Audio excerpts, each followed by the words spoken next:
Welcome to the Deal Champs podcast. Jason's drunk on a beach. The master of hair has lost all continuity. He decided to go on vacation, gave shit for not showing up on the pod.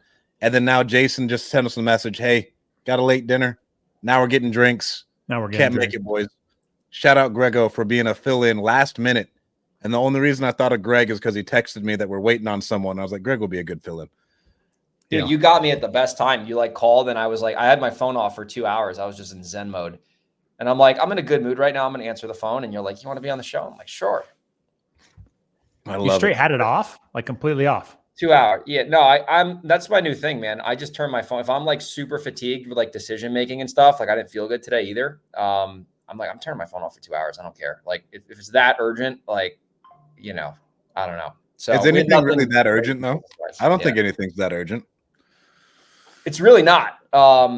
Unless there's like, if I know about something, like let's say there's a closing happening and I need to be available for a phone call if they screwed a document up, like I would know about that in advance. And then I would obviously not do that. But today it's like just a bunch of bullshit. I like it. Well, let's do our quick intros. My name is Stratton Brown, aka Strat Daddy. We've scaled 2 different companies to 7 figures. We have a 7-figure real estate portfolio. And we are on a journey of 0 to $1 million in 6 months. It has been an absolute grind. Nationwide wholesaling is not for the faint of heart. I won't lie. And you can watch it everywhere on YouTube and Facebook. I'm documenting everything. We have Mr. Captain America, Dean Rogers. Let's go, baby. Hey, guys. Captain America, a.k.a. Dean Rogers, your other co-host here. Started my career in the NFL, then transitioned to corporate, then into real estate full time. Been doing this for over a decade now. We've done over 650 deals. We're getting very close to 700. We have a 8-figure rental portfolio and coaching students how to get started with wholesaling. And you guys can always connect with me at deanrogers.com. And then we have the New Yorker, Mr. Greg Helbeck.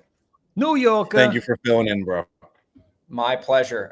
Greg Helbeck. I've been doing this business since 2000, and I started at 15, but really 2016, I started doing deals. Grew up on the East Coast. I live in Seattle now, so I run my business pretty much virtually at this point. I do some local stuff here now. Big on wholesaling and flipping. And like Dean, I started buying rentals in 2020. So starting to stack them rentals up. And now, the second half of 2024, I've been buying a lot more rental properties, which is really going to be good because I think the rates are going to come down, which we'll talk about. And that'll just make burning properties even better. Because I'm still doing it with high rates, but I'm losing some money on some of these houses, like $200-300 a month. So once the rates come down, it'll be easier. I spoke to someone who we all know, who's someone who we all respect. And he's off his entire 100 rental portfolio. He said, bro, it's not even fucking worth the trouble. I can make more money elsewhere. He was like, I can get better returns elsewhere. He was a speaker at the Deal Champ Summit. Interesting. Returns are one thing, dude, but I'm talking about tax benefits. I mean, long-term wealth, that's what I'm doing it for. I'm not doing it for returns right now. Tell you that. For me, it's tax benefits. And then, like with the storage stuff, if I buy one a year and it's like $1 million to $5 million, and I just buy one a year, my net worth when it's all paid down is bananas, right? And then the tax benefits along the way is what I see. But that for me is storage, and I think it works a little bit better than singles. You got to buy a lot of singles. So here's my thing with singles. If you're a wholesaler, or put it this way, if you're going direct to seller, you're already getting inventory that you can just, instead of flipping it, you just keep it. It's like literally the same thing. So I think if someone doesn't do direct to seller marketing and that's not what they're familiar with, rentals are a pain in the ass, but we're already spending the money on marketing. We're already getting the leads. We're already underwriting properties. They're worth the same. Like the ARV and the refi value, usually the refi value is higher actually. So I feel like with Dean and, all of our businesses, like it's not that hard to add these things. I will say, managing them kind of sucks, but and I invest in a blue state and I live in a blue state. Dean, everyone here is in a blue state and I still do it because I found too that if you have the right tenant and your house isn't like a total slumlord festival, you really don't get a lot of calls. I mean, and then if you do get a call, like I don't have a problem dealing with it. So I think long-term tax benefits, it's a no-brainer. For me, it's the tax benefits, I think, are number one. Once you get to a certain point in real estate, you just have to keep buying them, or else you're just going to get slaughtered every year. Yeah, you're going to give half your money away. But even if you live in Seattle, where I live, where there's no income tax, you're going to give away 40%. So, yeah, I mean, it's interesting because I'm looking at, like, we get a lot of our deals that come in, and I'll look at them like, oh, is a rental, this will not make any profit at all. I might have to write a check to get into it for 10 or 15 grand, but I could have flipped that house for 50. So it's a hard decision to make when I have a lot of overhead and stuff. But I just know if I don't keep some of these properties every year, like, I'm going to pay the tax man anyway. Yeah. And all the houses I bought when I started went up like, by 30, 40% already. So I started buying them in 2020. So I'm like, man, if I sold that house like in 2020, like now it's worth X, it's like crazy. So I've never heard a real estate investor say, I wish I didn't buy, besides this guy, I guess, which I totally get his decision. But I never heard a guy say, oh, I wish I sold more houses. Like, a lot of these guys are like, I wish I kept more houses. Yeah. Because they'd be 10 times richer. I would say Dean should have bought me a G-Wagon last year. Come here, my guy. Okay. Man, my story, Greg, I ended up paying several $100,000, $250,000 in taxes last year. Ooh. And Last year? Last year. Yeah. Just got Oof. done paying them in April, May, whatever the time is, whenever I got wrecked. I think it was April. I just didn't buy enough rentals. And I bought some rentals, a couple rentals, but the focus was not rentals. And it was, man, I'm only going to buy the rental if it's a perfect BRRRR deal, which to me means I have no money in the deal whatsoever when I go to refinance because I got it so good. Sure. And the numbers work out. But instead of putting $20,000, $30,000, $40,000, $50,000 down on more rentals, that ended up just coming out of my pocket and literally just in the thin air and having nothing to show for it after. And I felt just sick in my stomach when that happened. And I was scrambling to do every which thing that I could to use every strategy in the book, and still got me down to that. And that is with already taxed dollars. That there was already another 150 plus that was already taxed dollars through W-2. So, dude, I'm like, all right, I'm going heavy on rentals. So we've been buying a lot more rentals this year. Wow. So you're saying that, so you have the salary, you pay yourself through the business, which I have too. And then, so you're paying, income tax every paycheck. Then you got the draw out of the business, which is what you paid the $250,000 on. And the thing with that is, and I talk to my accountant a lot. He's really good with his stuff. The only thing you can do as a real estate investor, like, everyone's like, how do I save money in taxes? Like, if you don't cost seg the properties, like, you can only write off your kids so much. You can only, have to cost seg. Section you 1. Have to cost seg everything out. You just have to keep buying it. And then, I mean, this will go into all the other tax stuff that we're going to talk about today. But if you don't, because Dean didn't cost seg something, and shout out Brady Slack. Brady's like, hey, bro, just go do a cost segregation on these. And it saved Dean like $1 million. Wow. This was a couple of years ago, dude. Well, here's another thing too that I see with the stuff that I'm buying now. Like, I'll give you, this is a legit example. So there's 3 condos that a seller's selling me, right? And I told my act guy, I'm like, I want you to get a rental. So you take one of them, I'll take the other 2. I'm buying one of them for 87 something, and then the other one for like 135. So they're like good deals. I'm buying them at like, 65 cents, whatever it is. But that's such a low purchase price. Like, that doesn't really save you that much in cost seg, right? So, I bought another property last month and I paid $270 for that, and I'll get a lot more juice out of that. So I'd almost rather buy a more expensive property. Maybe that loses $500 a month. My other properties will offset that, and I'm going to save a lot more in taxes. So I don't know. I think a lot of people like these like cheap rentals, and I think they're stupid, bro. You don't get any. You don't really cash flow with a cheap rental. You don't get any appreciation over there. You don't really get any type of cost segregation from it. No. To where Henry's the one who like really switched my mindset. He's like, bro, I buy A and B class properties that break even or lose me a little bit of money, but it's a trophy asset. My business makes so much money. I'm not worried about getting taken down by these things. Yep. They're going up, like, they're outpacing the negative cash flow and appreciation. I'll be fine. And eventually the rents will catch up, right? Because like at a point in time, your rents are going to match that mortgage rate and then go up. Rents are never going down. No. And so that made me think a little bit about that too. 100%. Interest rates coming down. So here's another thing I see too, where, you know, the tax laws are changing now. I know that I think when I first started buying them, there was 100% bonus depreciation, and then it went to 80. And I think this year is 60, if I'm not mistaken. And that means you have to, and obviously I'm not an accountant, so this isn't CPA advice, but you have to have that rental. It has to be like put into service by that calendar year. So like if you buy a rental and you're rehabbing it, you can't really consider that. So it's got to be like have a tenant inside by the end of the year. But now we're looking at 60% bonus depreciation. So, you know, regardless, you have to buy more properties now just to get the same amount of bonus depreciation because they changed the law. And I don't think my accountant was saying that they were trying to like change the back to 100%, but I don't think it's going to get past whatever, you know. If Trump wins, it gets passed. Yeah, I don't think that's going to happen now. So, you don't think Trump's going to win? No. If he wins, of course. But I'm saying if he doesn't win, I don't think. I think that was Greg saying he's voting blue. I heard it. Right, bro. Did you just say you're voting first here? Small You heard it first here. You heard it first. This isn't even a political show, but like, goddamn, Greg. Oh, no. You're wild. Wow. No. We won't get into politics, but I think if, let's say he doesn't win for some extent, like, I mean, listen, it's a toss up. I don't know what's going to happen. That's going to be an interesting, you know, election. But even if he doesn't win, I still think they're like, because they were trying to change it back to 100% like this year without whoever the president is, like, I think with Biden still in office. So you got to buy more properties now just to get to the same level you were at because they changed it, which I don't think really does any good for anyone, because if you make it disincentivizing to buy rentals, you're going to eventually get guys to say, you know what, this isn't even worth it. I got tenants. I got all this BS. I'm not getting good tax breaks. Like it's going to just not benefit anybody, honestly. That's why you buy the real estate, because you provide the housing and you get the tax benefits. So if they take that away, it's just stupid because nobody's going to want to buy properties anymore. Of it, bro. That's not. We talked about this. It's not worth the pain in the ass that you have to deal with tenants. Yeah. No matter how much money you're making, people will just be like, no.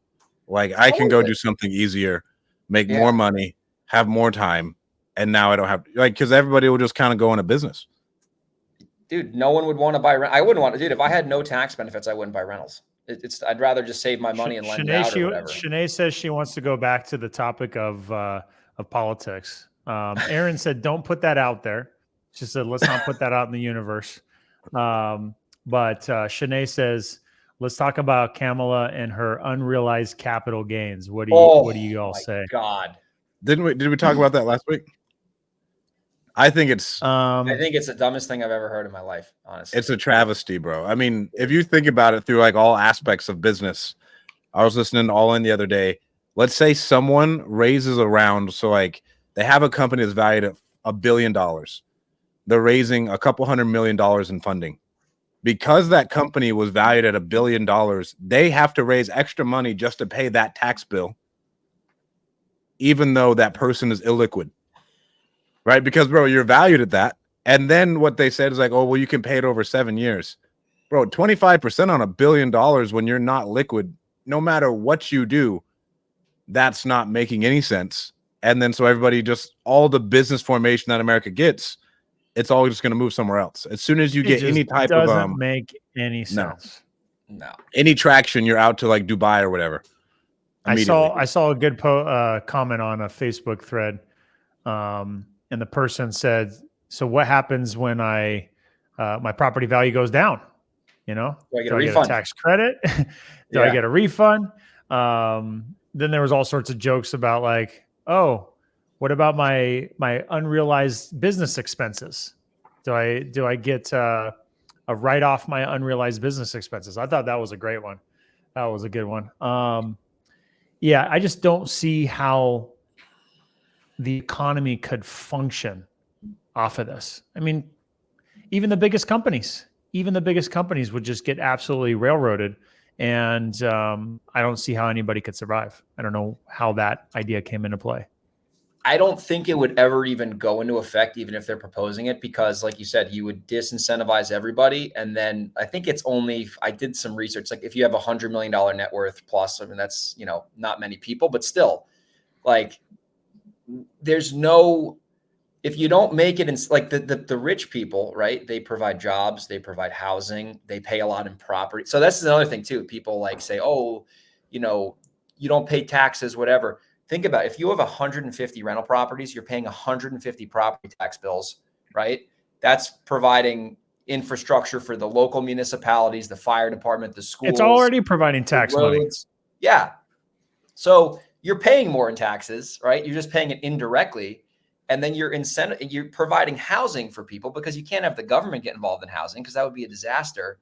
So I don't know what the hell doesn't they're make doing. any sense. Like and then they were proposing, I was flying, I took a flight from out to Seattle. So it was like 6 hours. I was listening to podcasts the whole time. And they were talking about one of the building 3 million new additional homes, right? Yeah. You know how hard that is to do in New York and California? Like the only way that would ever work is if they literally made it like a fast track, like the federal government made every municipality like pretty much push permits through within like 2 or 3 weeks, right? Which would never happen because the municipalities would push back. It doesn't make any sense. Like there's no way you're going to be able to build 3 million houses in like a 4-year term. Like you just couldn't do that. And it's just not something that is practical. Like it sounds good and like, oh yeah, build houses and it's incentivizing for builders, but that would never go through because it's so hard to build in New York, California, Washington. Like that was one of our topics today, though, because what she proposed is 3 million, but in order to do so, she was going to give a $40 billion tax credit in order to, right? And so like that was kind of what we threw out last week. Like, if you really want to solve the housing crisis, you need to give massive tax credits to businesses and developers to get it done. I just don't think $40 billion is a big enough tax credit to make it happen. And at this point, it's like out of my waters as far as how much $40 billion is. But when you think on a national scale, it just doesn't seem like enough. Well, think about how much it costs to build a house, right? In Seattle, it's $300 a square foot, $350 a square foot usually to build it. And California's the same thing. So it just doesn't to build a property or even to do rehabs, like they could throw rehabs into that too, because you're like redeveloping a house. To get anything pushed through, even if I'm doing a remodel on a house in New York to get permits. I just did this right here on my phone. This is crazy. I know it's probably not going to come across too well. I can see it. I did 40 billion divided by 3 million. It's $13,333. A $13,000 tax credit per home. That'll pay for a quarter of the lumber for the Right. basement. Yeah. That'll pay for part of the kitchen. It'll pay for it's a cabinets. Maybe that's the cost of the cabinets. It's the cabinets. It's the fucking cabinet. That's the hard cost of the cabinets. The actual cabinets in the packages. $13,000 tax credit for building a house. That's insane. But the thing with that is like that would never be able to get built so fast because it's so hard to do anything with any of these local towns. Like it's crazy. Like there's a place in New York, Rockland County. If you want to get a permit, it takes like 4 to 5 months to get a permit to remodel a house. Like how could you get a new construction permit? And then another thing too, is a lot of these other California's a little different, but in like the Northeast, like they don't like building. They can't do ADUs. You can't build in your backyard. You can't do any of that. Like they restrict that because everyone, votes against it. So like even in Seattle, you can do a lot of building here. You can put, units in the backyard and they're pretty good with that. But, it just doesn't, it sounds good, but it would never actually come into play. It's not practical. So if you take the incentives away from the entrepreneurs who want to own real estate, you're going to ultimately hurt society and you're going to make everything more expensive too. That's another thing. I'm sorry for like rambling here, but I pay attention to this stuff. Good. If you cap the rent, like let's say it's like, rent control 5% per year. That's what happens in New York, bro. New York. It's bad. Yeah. California, I don't know if it has it, but if you make the rent control 5% per year, every single landlord is going to automatically increase that rent every single year. So the rents, because you'll never get it. Yeah. You'll never get that money again. No. So you have to now increase it. Because Fresno has a similar law, and Dean owns more rentals out here than I do. But like they kind of like tried to enforce it to where it's like 10% of something and then a bunch of other BS. But you've seen it across everywhere. As soon as rent control is enforced, now all landlords will take their money because they will know they will never get it. Like if I don't raise it, I'll never get it. The rent has to go up. Yep. And then the next year, you're just making everything more expensive. And in New York, there's a rule, like in certain cities, like I'm actually buying a rental in one of the cities where it's effective is you can only, it's called like a good cause eviction. Like you can't evict somebody basically, like unless they're not paying the rent or whatever. Right. And and I've ran into this on a lot of like properties that I bought when I was flipping them and there was tenants inside or whatever. It's so hard to like these landlords who sell us houses, right? They give us a good price in exchange for a tenant who's paying like 40 cents on the dollar rent.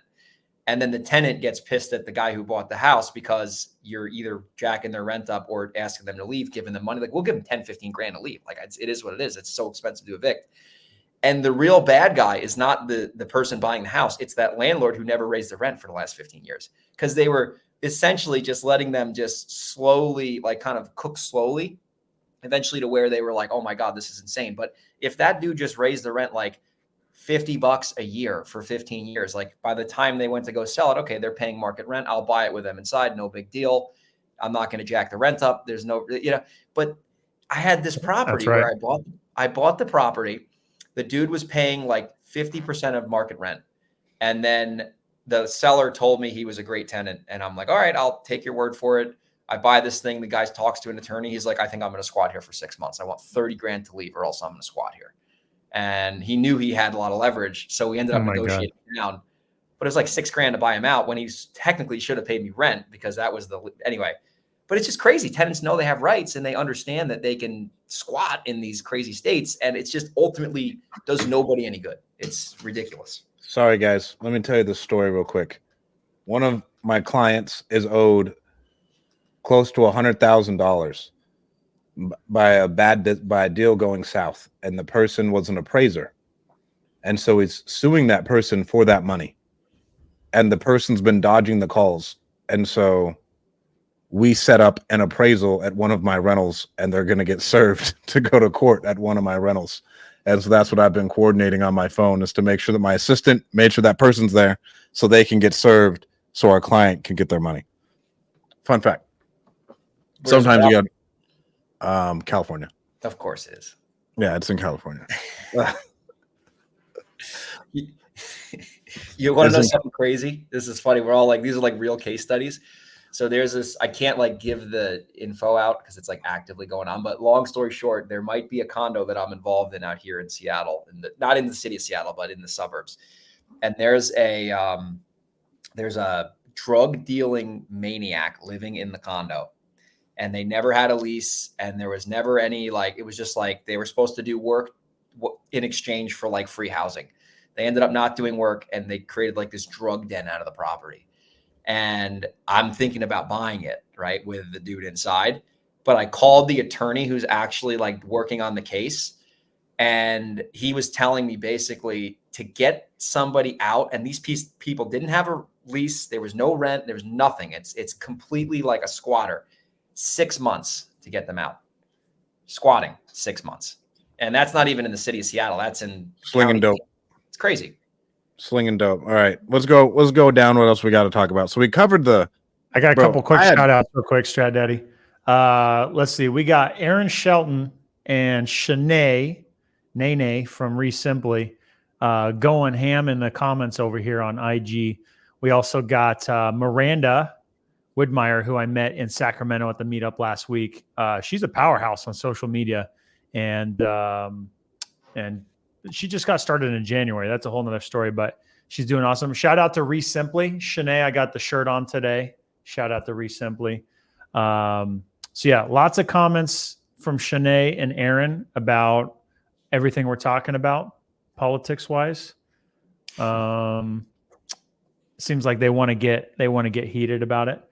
They're saying how the left is throwing anything they want in there, saying anything to get something voted, and then sliding stuff in there with addendums. I definitely know all about that. So, man, I can't believe it's only $13,000 per house. I didn't even do the math. I was like, it just doesn't sound like a lot of money on the grand scheme of things. You know, like 40 billion is a lot of money. House. 40 billion is a lot, but divided by 3 million, right? You still think it would be a large number, but $13,000 tax credit. That's it. Yikes. Well, before we transition, think about it this way. Let's say a builder, his margin is 10% of the sales price, right? Which is usually what I like to make as a flip. So if you're a builder, it's like at least that, maybe more. So you make $100,000 net profit. Well, that's probably more, probably like 150 net profit. You're going to get a $13,000 tax credit. You're going to pay taxes on 135 grand roughly. Like, why would you build? Why would you do it? Why would you do it? No You want to sense. show off your gift, Dean? Yeah, Shanae said, where's the Captain America portrait? So quick shout out to Shanae. Look how freaking crazy this is. Oh my gosh, that's cool. This is by far the coolest gift. So Strat Daddy is one of the best gift givers I know, always has it on his mind. I got this in the mail from Shanae because there was all this talk going back and forth about Captain America. Stratton was slandering me and gave me a terrible nickname that started to stick. He's got sticky nicknames. And so Shanae set the record straight. We set the record straight on the podcast when I came out dressed up in full gear, full get out. So I got this from Shanae. Shanae, thank you so much. This is such a thoughtful gift. Brought me a lot of happiness, and excited to give you a hug when I see you in a couple of weeks here. That's awesome. Bro, sending gifts is the easiest way into people's lives. If you can send gifts, stay relevant with them, and it keeps the relationship going. Yep. You want to hear something cool? So my daughter, she comes in when I have the portrait and I have it in my corner over here. She's like, Dada, what's this? I'm like, Dada's a superhero. She's like, Dada's a superhero? And then so she just keeps coming back in the room. She's like, Dada's superhero. Dada's superhero. And just That's awesome. Keeps looking at it and like, that's you, Dada. What are you doing there, Dada? It's just the cutest thing. So thank you, Shanae. Appreciate it. One of his 9 children. Yeah. Soon to be 10. Soon to be 10. You're right. All right. I got a good question for both of you guys. Especially you, Greg, because the winner scares me. Are you guys slowing down flips? And I'll give this a preface. Someone me and Dean know, it had 10 plus deals fall through because the company said, hey, who was going to buy it said, hey, until we figure out what the fuck's going on with the election, we're out. And this is millions and millions and millions of dollars. Like, this isn't like small stuff. Yeah. And so that made me think about, between the winter coming up and the election cycle, are you slowing down on flips? No. I mean, I'll tell you why. I mean, listen, I think that's a logical concern, but I'm just looking at, like, if I can buy a piece of real estate, because let's look at the real estate market in general. Like, there's some markets that got a little rocky, like South Florida and whatever, Austin, Texas. But for the most part, real estate has stayed pretty strong, despite the rates going up a couple of years ago. But if I can buy a house that's worth 400 grand for 175, put 50 grand into it and sell it and make a profit, like, there's always going to be demand for that housing product, especially if the rates go down, which they are most likely, and they already have started to come down. So I'm not really worried about that, because the stuff that I'm flipping is like affordable housing, whatever the ARV is in my market, and under, or the median price and under. Yeah. And there's always high demand for that. Now, if I'm doing like luxury flips, which I don't do, I'd probably stay away from that, because you have a small buyer pool. But like, even in New York in the winter, like, it's not even that bad down by me. Like upstate New York, Strat, where we try to do that little Genesee property, that's where you get a real winter. But down by me, it doesn't really get that crazy. Seattle doesn't snow really here. You got to go to the mountains for that. And actually, it's funny. Some of my best flips I ever did, which ironically were in California, I sold them all in the winter and still got great offers on them. So I've never seen the climate be an issue for me, like in terms of the winter season. Now, the election, yeah, that could be a little different. But I think at the end of the day, like, listen, I don't think in a house flipping scenario the election would play a role. No, because you're always going to need a house to live in. People are going to have kids. They're going to want to get out of their apartment. They can afford a house, right? Like, I just think there's no inventory for the most part in a lot of these areas. So if you have a good price product and you're not trying to like shoot for the moon, I don't think you're going to get caught with your pants down, even if there's a critical election coming up. So I'm not going to back away from them as long as I can buy deals at the right number. I don't think the consumer cares about the election whatsoever and like their decision-making process. The only people who care are people who are in business and it like actually would affect their pocketbooks because there's laws that are being passed. But more than likely, the consumer cares about fucking genitals getting cut off of children and Bible thumping Trumpers. Like, you know what I'm saying? Like, that's what the consumer is typically concerned about. Yeah. Like, but they're not concerned like, hey, this bill's gonna pass. They're not big on oil, this or that. If this doesn't pass, I'm fucked.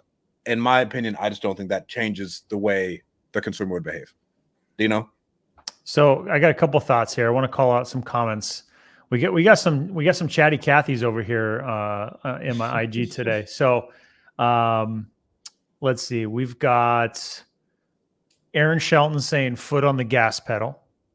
And she said, yep, medium price point, no luxury flips right now. So just so you know, Greg, we have an amazing community member in Fresno, community members in Fresno in a couple, Aaron and Cletus Shelton. And they've become like the it couple that have just like magazine quality flips, like flips you've never seen before, especially not in the type of deals we do. And they have done plenty of luxury flips and medium price point, but she's now saying, yeah, I'm just going to chill out and hang out in the medium price point. She says foot on the gas pedal. She says, oh, thank you so much. Giving credit where credit's due. And, but here's me pushing back on a little bit, because I agree with you guys. But if I'm trying to think of the human psychology of the election and what's going on in the market, there being, low supply of houses, there being higher interest rates than there have been, because everybody's short-sighted, right? They're not thinking historically, oh, these are actually pretty good. They're thinking, oh my gosh, I can't believe they're so high. I can't afford a house. Inflation, cost of living, everything is up. I can't afford it, right? So for those that are looking to buy and they're having trouble finding, there's low supply. If interest rates don't get better and the election doesn't go the way they think, I think people could easily be emotionally wrapped up and distracted in everything that's going on in the world. And I think typically our clientele, people who are at the medium price point and below, check all those boxes of people that, fit that avatar, people that are, strapped by this economy right now. And inflation is really just doing a number to everybody and making it hard. So to imagine the market not getting better, let's say interest rates don't get better, there's not more supply, then they're feeling frustrated and maybe kind of giving up on buying a house, right? They're maybe feeling buyer fatigue. Maybe they're feeling like hopeless. I can't even afford my rent now, right? Because inflation is so high. Now they're trying to move in with other people or move to less expensive markets. They're moving away from a California or a New York or something like that. So that's some potential side effects or human psychology about what's going on right now. But am I afraid of the market or the winter months? I think that's the direct question. Am I afraid of the winter months? I mean, again, we're in low inventory. Historically, the winter months are a little slower. The holiday months are a little slower because people are wanting to hang out during the holidays. Now, the people that are in hyper, motivated situations to sell their houses, the typical people we're working with, nothing is different. Increases, if anything, during the holidays. We always mail during the holidays and we get some home run deals. Dude, we've locked up deals on Thanksgiving Day. We've locked up deals on Christmas Eve Day. Like, that's pretty good. It was pretty cool. But like, people that are motivated, and that's not going to change based on the time of the year. It's the situation and the circumstance that's driving that sale. So I don't think the market's going to change. Now, the flip side of that is actually selling the property. And should you put houses on the market? Is it a bad time to buy and try to list it on the market? Again, with such low inventory, if interest rates go up, it's likely that that's not going to happen. But if it did, I think that there's probably going to be even less inventory, not more. And if interest rates go down, there's more buyers and probably a little bit more inventory. There's still going to be less inventory. There's nothing that solves for the inventory problem. Yeah. If interest rates go up or down, people still need the houses. There's no houses. And then if people were truly going to move away from expensive places, then people would have moved out of the Bay Area, California, and gone to fucking shitty Oklahoma. You know what I'm saying? Like, whenever there's a free agency in the sporting world, nobody's trying to go to Oklahoma City. Everybody's trying to go to Miami, LA, New York, and Dallas because they know it's the markets where they can have fun, where they can make good money, right? And like all those things. If people really cared about not being able to afford the area, like Oakland, which is a hellhole, San Francisco, which is a hellhole, people would have gotten out a long fucking time ago. Yeah. They'd have been like, they would have like, bro, I'm pulling the cord. I'm done. I'm toast. People just can't do it. They won't do it. It's not what they want.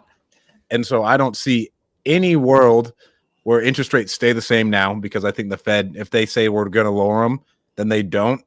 That's just like a terrible look to me. Like, it's like, why would you even do that? And then on top of that, interest rates will never go higher. There's still nothing that solves with that inventory. And so people still need homes. I'd love to hear James Daynard's thought on this with his fat ass fucking luxury flips that he's doing. He's doing some big ones. I was on the phone with him yesterday. He's a good guy. He lives. What has he said about it? He lives in Arizona, but he's like the biggest guy in Seattle. They're huge. Yeah. He'd be a good guest for the show, by the way. Anyway, I think another thing with the markets too, like, you know, a lot of us, I mean, you guys are in Cali, you know, I'm in Washington and New York. Like, people don't like the economy in like the New York area or the economy in Seattle area, Southern California, Dallas. Like, there's high paying jobs there, right? There's high paying jobs. People can really afford those houses because there's a very strong economy. Like, you got tech workers here in Seattle, New York City's got Wall Street, you know, North Jersey, Connecticut. So I think those markets too, like, people like to really like rag on the blue states, and obviously they got their problems, but those markets have the high paying jobs. Like San Francisco Bay Area, there's still startup companies there. There's Silicon Valley, there's San Jose, there's San Mateo, whatever, Redwood City. Like, it's the crazy good economy there. So, you know, those areas I think are always going to be the strongest for the most part because of the economy. People can actually afford to live there. If you live in Oklahoma, like Oklahoma City is kind of big, but it's still a, you know, cheaper area. But if you're buying a property, like we've done novation deals in like the middle of nowhere. And I'm like, the first thing I'm thinking of is like, who's going to buy this and what do they do for work? Where's the economy there? Like, who's yeah, you got schools, hospitals, government jobs, right? But besides that, like, oil. Where are you going to go? Like, we even run into this sometimes in Delaware, like lower Delaware, where we do some business. There's no economy there. Like, you're selling to people who are retired, who are moving there, right? So these bigger cities, you have a lot more money going around. And, you know, I've been to San Francisco, and honestly, I walked around there. It wasn't that bad. Like, I mean, I didn't go to the worst part of town, but like, I was like, what is everyone saying about San Francisco? It's not that bad down here. Like, it doesn't seem that sketchy. And there's a lot of money there. So I think the only thing I will say about the winter season, and I don't do business in this area, but like, if you're in like a North Dakota or a Minnesota or like Buffalo, New York, where you're getting like 3, 4, 5 feet of snow a week, I think that's a different story because you literally can't work on houses because you're, you know, snowed in. I know a guy in Minnesota who says like never get involved in a property in the winter. So, I mean, it makes sense. They get like 10 feet of snow there. Besides that, I mean, most of the country is not really getting dumped on like that. So I don't know. I've never seen it be an issue in my market. Fair enough. All right. What's our next one? Got some comments over here in IG. So Jeff Steinman's talking about with the possible recession coming. We didn't touch on that, and financial hardship hitting people. Doesn't that present more opportunities for flippers, or does it scare those flippers away? I think it creates more opportunities. I think naturally there'll be some buyers that would be scared because when there's fear and uncertainty, people naturally just can't help but get scared. Even the people that know what's happening can't help feel but get that fear in their stomach. You know. Do you think? Go ahead. I was just saying, Jeff was also saying it's all about jobs, but tech is laying off more than ever right now. I have been seeing that in the headlines, and AI is going to clean house. It'll take a while for that to happen. Yeah, right? Number one, it'd take a while for AI to actually happen overnight. Show me an AI software that can replace me a legitimate virtual assistant, and I will go pay for that. I will pay the salary to that software. It doesn't exist. It does not exist. I have yet to see one. Maybe with coding, you have co-pilots that help people. But like, trust me, I look into this shit all the time. If it can save us time and money, the money's going to flow there. But it hasn't gotten there. We haven't gotten anything from fucking anyone yet that is of substance besides JPEGs that could honestly be converted into NFTs and then some videos. So maybe it hurts the arts.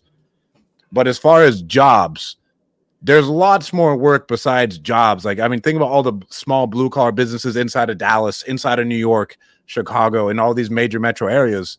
Just because there's tech, there's all sorts of hard companies, right? This is the best way I could put it. Blue collar companies that service all these other companies. They're not laying off people just yet. And I would say, what is a recession to you? Because when we actually hit the recession terms, what was it, last year?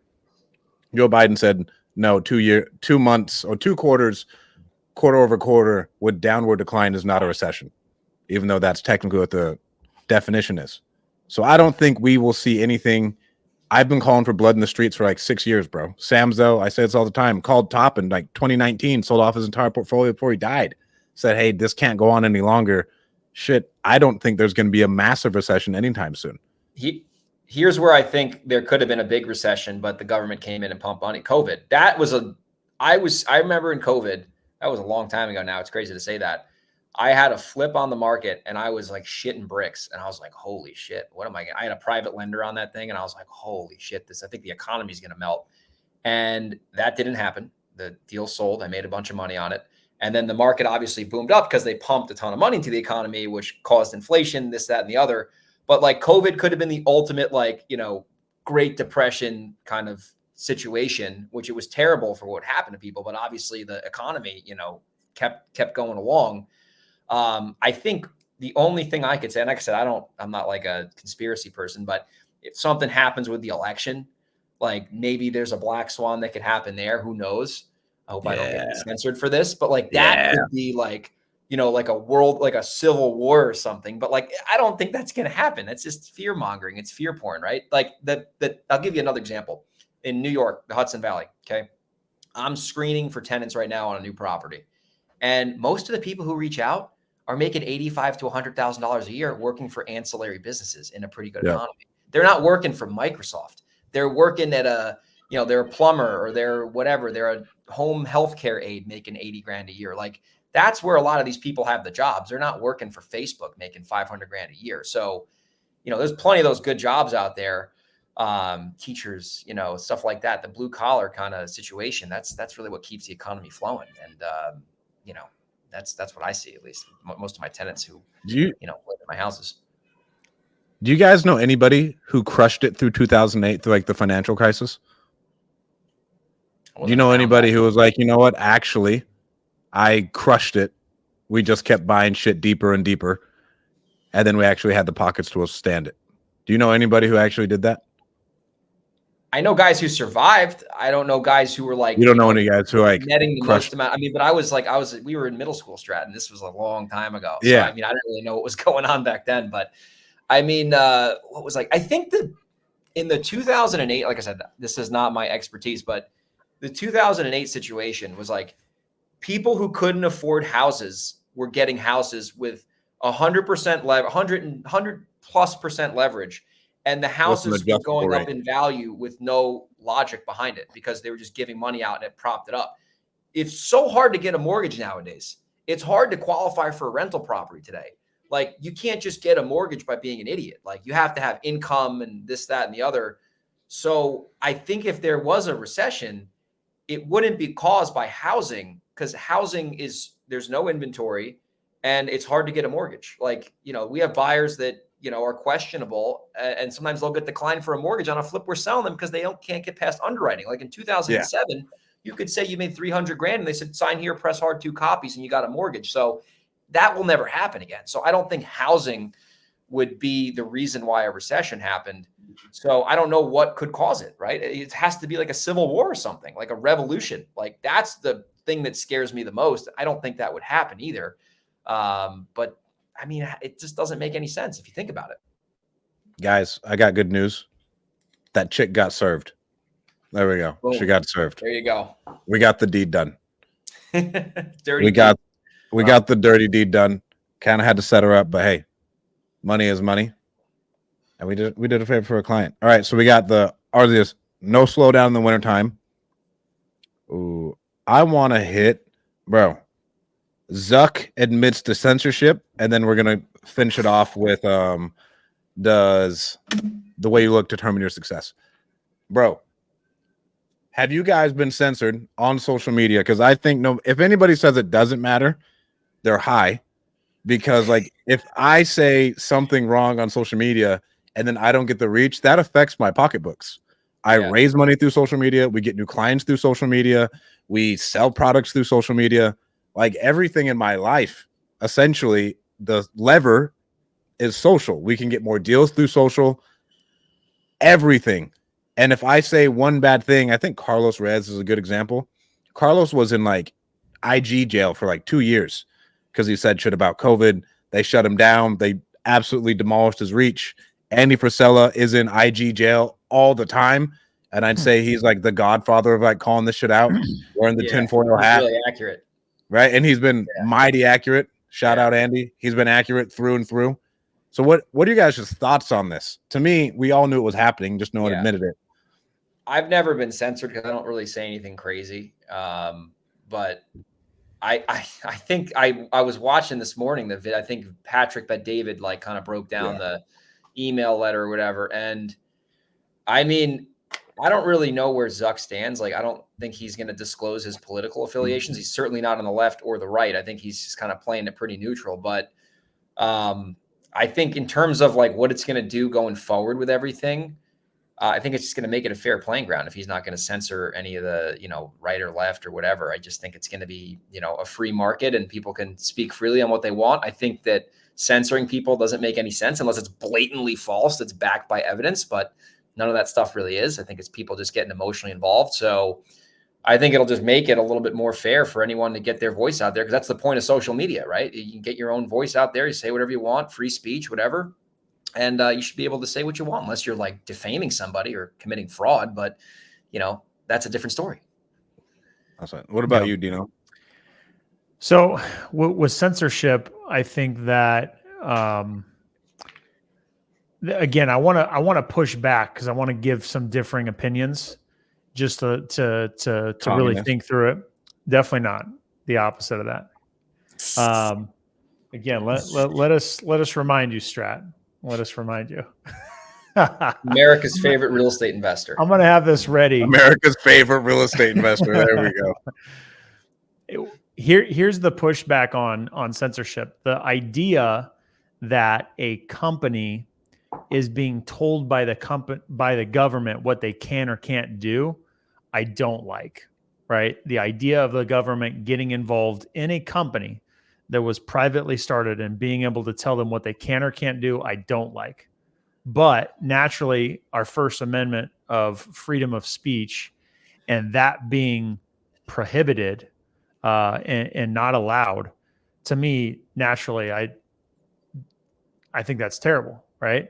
And it makes me sick to think that there is, in the political space, a party that has such control over the media that they can influence an entire nation and sway opinions and viewpoints completely just by controlling the media.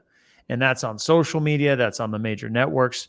The fact that can happen is crazy to me. That just tells you how deep the control is from that political party. So for me to see that censorship that has been obviously happening, I think it's crazy. They clearly, played an influence in the last election, like massively. Huge. And I'm just so excited because I've had all of these opinions kind of bottled up. Like I'm a conservative guy. I don't like to be extremist on any sort of which way, and I don't want to be viewed that way either. I want to be fair in my thoughts and how I approach certain situations and people's opinions. But I've certainly been getting more and more riled up over the past couple of years because we've kind of been forced to, right? Like we've all been kind of forced to choose a side. They're doing it on purpose, man. They're doing it on purpose. Yeah. They are. Yeah. It's no surprise that people's eyes that are wide open. And so naturally, even though I'm aware of that, I am being presented with options where it is kind of a, which one do you choose? And now that there's more media outlets and sources that are coming out with these truths that have been hidden and kept back and censored from us is I just got my popcorn out and I've just been enjoying watching things unravel, because you want to believe that people have good intentions. You want to believe that, you know, the world isn't trying to do things against you. But when some of these things come out and you're just like, wow, that's really going on.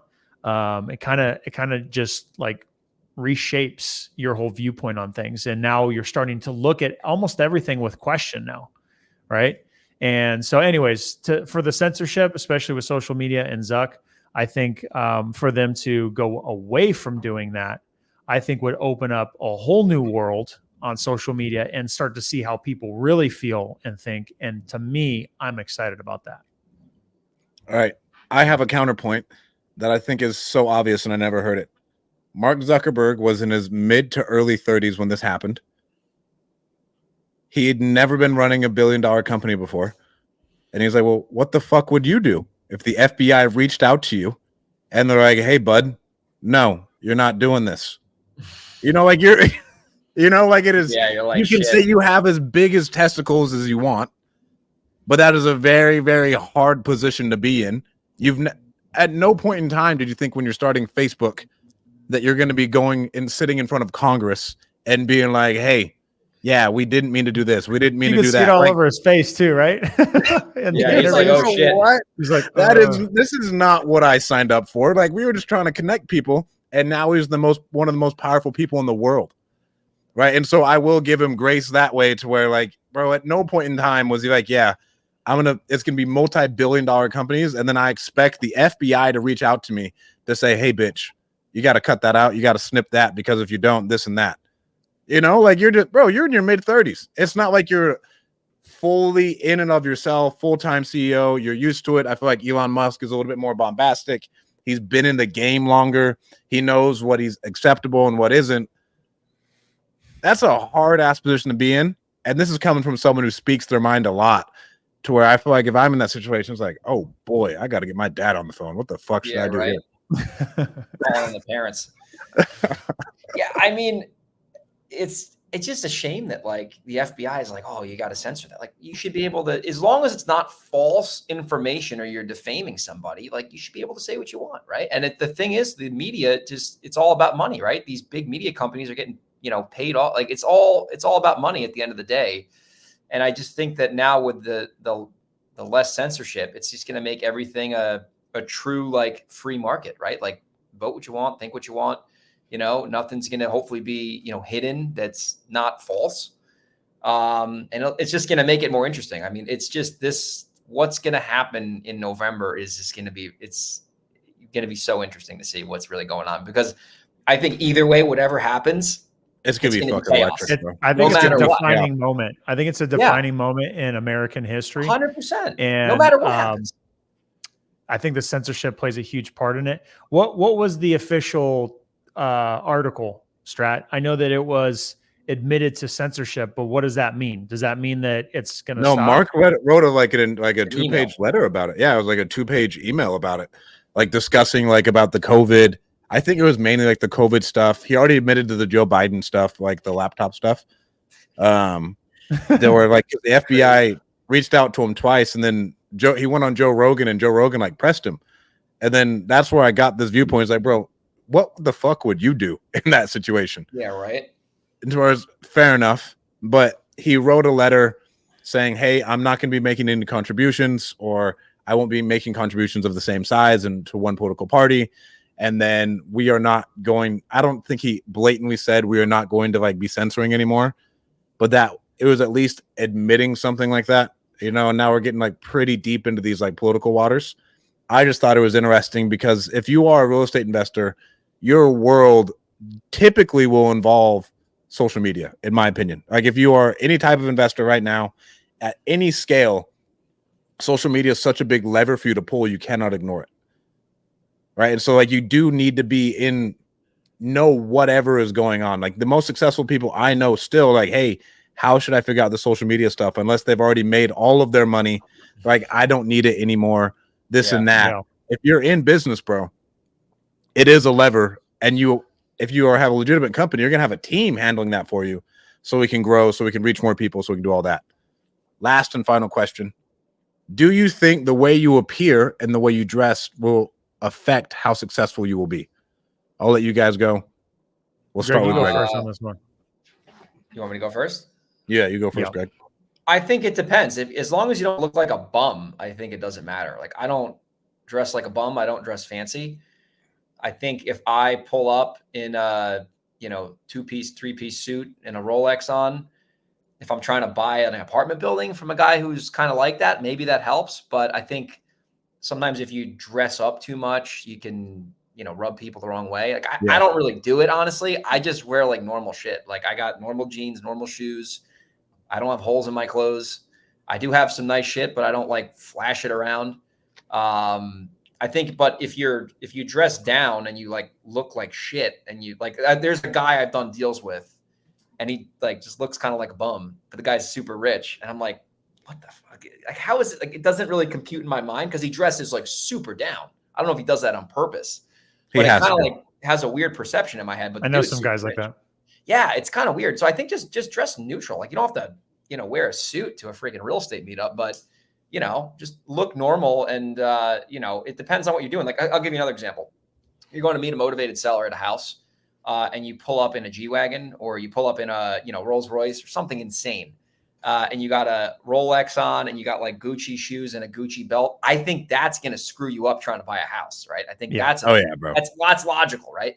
But if you show up to someone's house in a beater car and you got holes in your jeans, that's probably going to screw you up too. Because how can this guy buy my house? He can't even drive a decent car. So I think just dress neutral, dress for the occasion.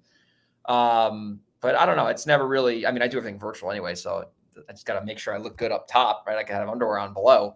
Yeah, you don't even have pants on right now. It's crazy. I do, but dick out, bro, just fucking waving back and forth. You're wild, dude. Tighty whitey's going. So I just think just be logical with it. Don't be insane, and don't over or underdress, and that should get it done for you. What about you, Dean? Real quick, so let me put Jason on blast. Yeah, let's do it. Jason does roll up in a fucking Porsche wearing a Rolex and $1,000 shoes to seller appointments. That is legitimately what he does. He drives his Porsche. He wears that black Rolex he always wears, and I'm guessing he has on his like $1,000 pair of Yeezys. And Jason's one of the best salesmen I know, and he buys houses deeper than anybody else I know. Like, when Jason's buying houses, he's getting stupid deals. Just to like put this in perspective for everybody. But go ahead, Dean. Yeah, I think it depends on who you are as a person, how you carry yourself. Jeff said in IG, quick shout out to Rafael Cortez. I saw he hopped on here. What's up, Rafael? Jeff on IG said context of your environment and your demographic. Those are the things you touched on, Greg, which is the same thing I would say. I think it matters. If you're showing up as a bum, I think that you're going to give off the wrong message. Yeah. If it's in your personality to dress up and you have the personality that goes along with it, maybe that's just part of like your brand, right? For me personally, my own personal brand, dude, I just like to wear a nice t-shirt and some nice jeans and some decent shoes. And that's me dressing up. Otherwise, I'm just in workout clothes every single day, and that's what I wear every single day. I don't like to dress up. Now I won't say that it's not fun to dress up from time to time, but it's just not in my personality. I don't really value it. I don't get excited by putting on an expensive suit or expensive clothes or expensive cars. Really, like, that stuff is cool. It's nice to look at, but I don't really place any value in it. So for me personally, if you just look presentable, and you're not sloppy with like your personal hygiene and stuff like that, I think that's more important than the clothes. If you got bad breath and you got something in the middle of your teeth, whew, I think that's the most important. And I think it's shocking when you go to a meetup and you meet some other investors and they're lacking in the hygiene department. Like, they didn't put on deodorant, they didn't brush their teeth. They got their underwear hanging out, they're just looking a little sloppy. See the plumber's crack. Exactly. I've seen that too many times at meetups. So for me, when I see that, I'm like, guys, Like, come on, we got at least have some standard here. Like, Yeah. what I love about the real estate investing space is that an average Joe, everyday person that's very unassuming can be the richest person in the room, and they don't have to be dressed up nice to prove it.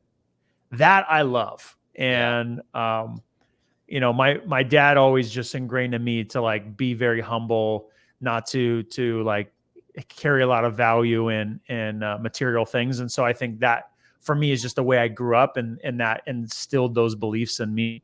And so that's how I feel just in general about things, you know? So. All right. So for me, I have a little bit of a as a young black man, you need to be able to dress right and speak well if you want people to take you seriously in business, especially in the real estate game. If you show up, you don't look right, you don't talk well, no one's going to take you seriously. I've just seen it. I've been through it. Right. And so that is one, like, my son's not even allowed to wear basketball shorts to school. Like, you need to dress accordingly. And then eventually, when you have a resume and everyone, like, your resume precedes you, then you can start to dress how you want. Right. So for me, like, I made it a point when I started getting good. I was like, you know, I'm going to speak in jumpsuits. And Dean's seen this. I was a jumpsuit guy for like 2 years. That's all I was doing. I was like, I'm just wearing jumpsuits. That's all I'm doing. Right. But it took me years and years and years of building my actual pedigree, resume. And then when I opened up my mouth, no one could ever question my intelligence or what I'm doing or anything else. And a lot of times when you show up to these sellers, I'd say your mouthpiece is most important. You could show up in flip-flops. You show up in shorts and a tank top. You're like, hey, here's who I am. Here's what I do. How can I help you? And then you're empathetic, and then they know what you're talking about. I'd say the way you communicate more than anything will predict the way that your success will go, because anybody who's like not a shitbag treats everybody the same. But then as soon as you start talking, you're like, oh boy, like this dude's got something going on. I'd even use Shamus, who came and spoke at our meetup at our event. Shamus looked nice, but very unassuming. And he was one of our speakers at our event.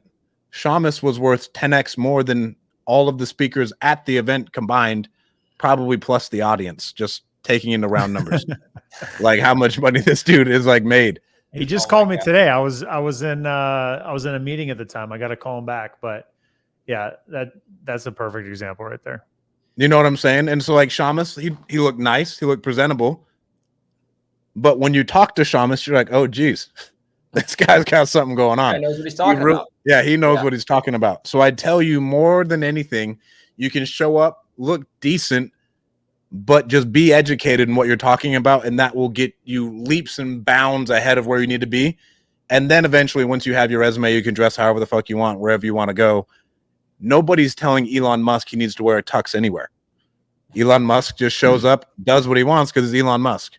And so that type of pedigree is earned. Exactly. Yeah, he's earned it. You need to be able to earn how you look, how your appearance is, and then you can do whatever you want. I went to an appointment down the street from where I live, and there was literally a competitor at the house at the same time as me. And I literally like ran out there because he was like my neighbor, literally selling the house. And I had I think I had basketball shorts on and like on clouds. And this guy showed up. He had like decent clothes on. He's like measuring the house like an appraiser.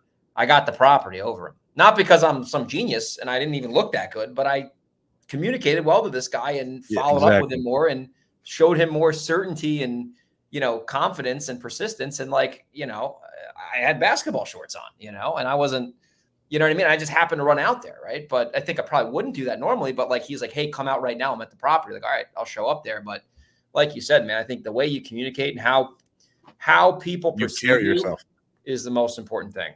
Right. Yeah. Because like you would never do that just getting started unless you were dumb and you didn't know. But you're like, right now, like, I know if I truly had to go over with sellers, I'm wearing basketball shorts and a Lululemon top. I had to go on an appointment. I'm like, yeah, what's going on? How you doing? How can we do this? How can I help you? Exactly. And then we're good to go. But you have to not only earn it with other people, but you have to earn it with yourself. So you have the confidence to act accordingly, wearing jumpsuits, wearing basketball shorts and everything else. And it's a completely different world. And it's like a psychological mind fuck as far as you have to prove to yourself who you are in order to dress like that, and then you'll be good. Exactly. And it's all about how you make the other person feel. If you make the other person feel like they can trust you more than the guy wearing a freaking polo and khakis, Yeah. Right. doesn't matter what that dude offered or how they look. Like if they're like, I trust, Joe or whoever, I'm going with Joe, whether he's got a hole in his pants or not. I mean, hopefully Joe doesn't have that. We're just, speaking about a phantom Joe here, but dude, communication is the most important thing for sure. All right. Grego, you got any parting words for the people? Thank you for filling in for the Master of Hair. You did great. Happy to do it again, man. This was a lot of fun. Parting Greg words. Slays. Greg Slays. What would I say? I would say just listen, go off of, if you're doing if you're doing like if you're doing house flips or wholesales, like, just don't get scared by what everyone else is saying. Just stick to the blocking and tackling and make the offers and underwrite with logic and don't get emotionally involved in deals in this economy. And if you're buying properties at 50, 60 cents on the dollar, you can't really get hurt that bad. So I think a lot of people are getting more scared than they really need to. Because if you're buying an asset that's 400 for 150 and you're putting in 50 grand worth of work, whatever, very hard to lose money in that situation, right? So just stick to the basics. Don't go over your skis and get into another vertical without doing the research or getting the mentors, and keep it simple. I love it. Greg, where can people find out more about you? Instagram, Grego37. Bro, did you have any comments on your Instagram? Have you even checked? I got to look at the tab. Ah, shit. It says it's not live. Whatever. Let me see. This guy over here. This fucking guy, bro. Wait a minute. I remember my first time. Hold up. Oh, shit. Yeah. All right. Next time we do this, give me like at least a 40-minute heads up and I'll actually plug it in. All right. Thank you guys so much for tuning in. We'll talk to you guys next week. Peace. Great photo, Dean. Later, guys.